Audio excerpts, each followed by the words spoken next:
Hi, I'm Danielle. We'll put a finish on it.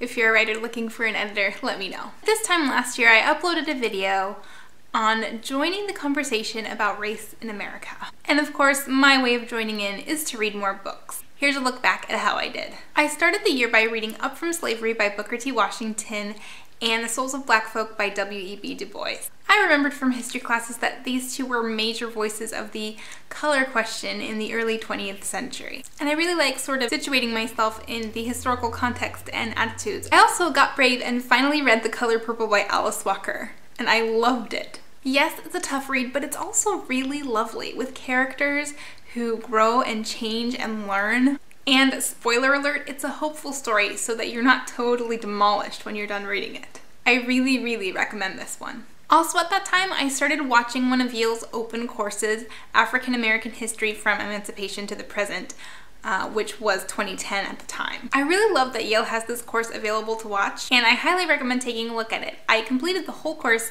and then I started watching a similar one available from Stanford. I read the play A Raisin in the Sun by Lorraine Hansberry, first performed in 1959. I read Crusade for Justice, a very lengthy but unfinished autobiography by Ida B. Wells Barnett, a civil rights pioneer, and I made a video about this book if you want to take a look at it. I finally read The Bluest Eye by Toni Morrison. I read Coffee Will Make You Black and Ain't Gonna Be the Same Fool Twice by April Sinclair. And I really enjoyed these as they're set in Chicago and San Francisco in the 60s and 70s. And they're just good. They bring up a lot of questions about race and gender and sexuality, individuality and identity, and I think a wide audience would enjoy these.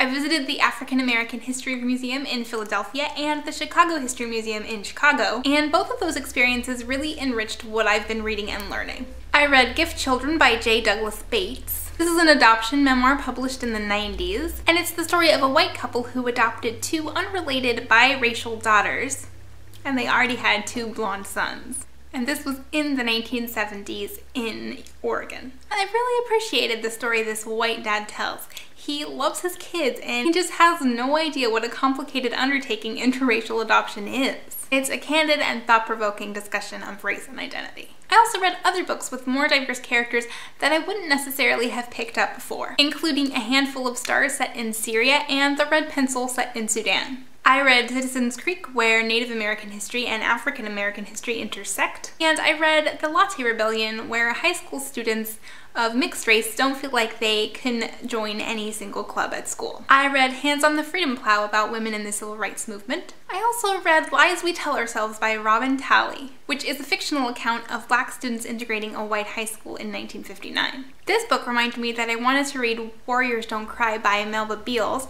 who was one of the Little Rock Nine, and that is what I'm currently doing. So of course I didn't go and order myself all of the books that I mentioned in the original video from last year, but I feel like I read a pretty respectable variety anyway. And now that I have returned to studying the civil rights movement as I did in my youth, it's an era that I want to continue to learn about. Have recent events pushed any of you to read books out of your comfort zone?